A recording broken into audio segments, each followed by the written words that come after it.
The future you doesn't care how scared you were, how difficult the obstacle might have looked in the moment, doesn't care how ill prepared you were, how you didn't have enough time in the day to do it, how you might have been incapable. It doesn't care about all these outside intricacies that could have affected the outcome. All you care about in the future is that there is no outcome. I realized here recently that a lot of the regret that I had been feeling in my life wasn't from things that I had attempted and failed, but it's been coming more so from things that I didn't even attempt at all in the first place. And that kind of goes to what my point is going to be today, which is, what do you have to lose? And I touched on this a little bit yesterday, and that's why this is going to be part two. But the main thesis is, whenever you're attempting something, I know there's always something to lose, but you have to look at it from the standpoint of, what are you losing? Is that thing you're losing in your life a positive or a negative effect? If you're losing something that negatively affects you in your life, then is it even a loss? And that's kind of the basis or the thesis for today. So with that being said, I'm gonna probably be going into, I'm hitting chest and shoulders. So I'm gonna go into my working sets. I'm not really gonna explain much of the lifts or give a breakdown there, but I'm just gonna go from talking to working out, back to talking, kind of back and forth. So, okay, so I'm still warming up, but I'm gonna go ahead and go to my first point, which is point one, assuming is safer than acting. We replace action with assumption because whenever we assume that we're already incapable of doing something, it protects our ego, it protects our identity. Whenever we say, that wouldn't have worked out anyways, or maybe I'm not capable of doing that, it puts us into a box where we think, oh, we're safe. This is emotional intelligence. This is me being responsible and saying that if I attempted that, it wouldn't have worked out in the first place. So let me put myself into this position where I'll never have to attempt it. In reality, all that does is allow fear to control you. And the only way you're ever going to truly grow is by overcoming things that you fear and pursuing things that are a little bit risky and a little bit scary, because otherwise the outcome is only negative. And what I mean by that is, if you attempt something or if you don't attempt anything, nothing comes from it.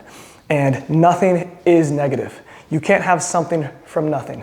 So if you don't do anything about it, the outcome is always going to be negative. The outcome will always be, you never know. The outcome will always be regret. And if you pursue it, you'll at least know if something wasn't meant for you. You'll have that surety, and you'll have that, you won't be stuck not knowing if you were or were not supposed to do it, or if it would or wouldn't have worked out. Assumption is the most comfortable way to quit without admitting that you quit. And with that being said, I'm gonna go into my second point, which is rejection isn't the real fear. What we fear is rejection. We fear that rejection means that we might have been right about ourselves, so that maybe I wasn't meant to do this. We take it as a sign that that wasn't meant for us, or this isn't exactly, I wasn't ever capable of doing that in the first place, so that's why they rejected me. Steve Jobs was fired from Apple. He was fired from the company that he created from the ground up. And then whenever you think of Apple, who's the person you think of? Not the person that ran the company whenever he was gone, not the people who fired him. The person that you think of when you think of Apple is Steve Jobs. And that's it, because that's who took rejection and took it as, this sucks, this is horrible. I can either sit and linger in this and assume that, hey, this isn't meant for me because this is a sign that this wasn't meant for me. Or you can sit and be honest with yourself and say, did I give that everything I had? Is there another outlook? Could have I been wrong whenever I tried to pursue it this way? Could there be a different approach to how I looked at this? And then come back with a better approach, and then maybe that'll give you that clarity that you needed, because no champion is a champion unless they fall down. No champion is a champion unless they lose for the 99% of the margin. You see how somebody takes rejection, you see how somebody takes failure, and then that's what produces greatness. That's what produces something that actually matters. Because if no one fails at anything, then no one can relate to your story, because we're all failures. Everybody fails at something every single day.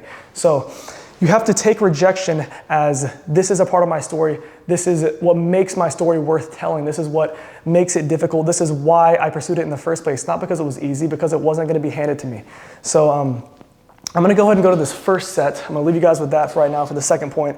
And then I'll go into my third point after this. This is going to be probably really heavy, but we'll see how it goes.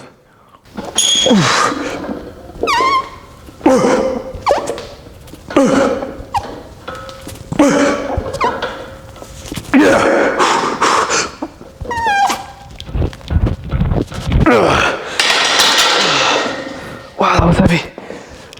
Whew, okay, give me a second, and then I'll go into point three, which is the real cost is never failure. Whew. Failure hurts, but it's only going to affect you short term unless you truly give up. That's when you fail. Inaction is failure.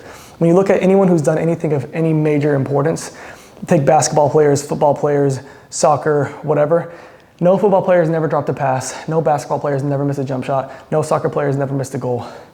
Anyone who's done anything of any importance has looked at their failures and used it as a tool to guide them to success. Without failure, you can't get any better. You can't get better at what you're doing unless you see what you're doing wrong. The future you doesn't care how scared you were, how difficult the obstacle might have looked in the moment, doesn't care how ill prepared you were, how you didn't have enough time in the day to do it, how you might have been incapable. It doesn't care about all these outside intricacies that could have affected the outcome. All you care about in the future is that there is no outcome. There is no certainty whether or not it would have worked out because you didn't do anything. Inaction is the biggest form of failure. You don't need the confidence, you don't need the clarity, you don't need these guaranteed outcomes. All you need is to genuinely ask yourself, what do you have to lose? And if that thing that you might lose in your life is negatively affecting you, then why do you care if you lose it in the first place?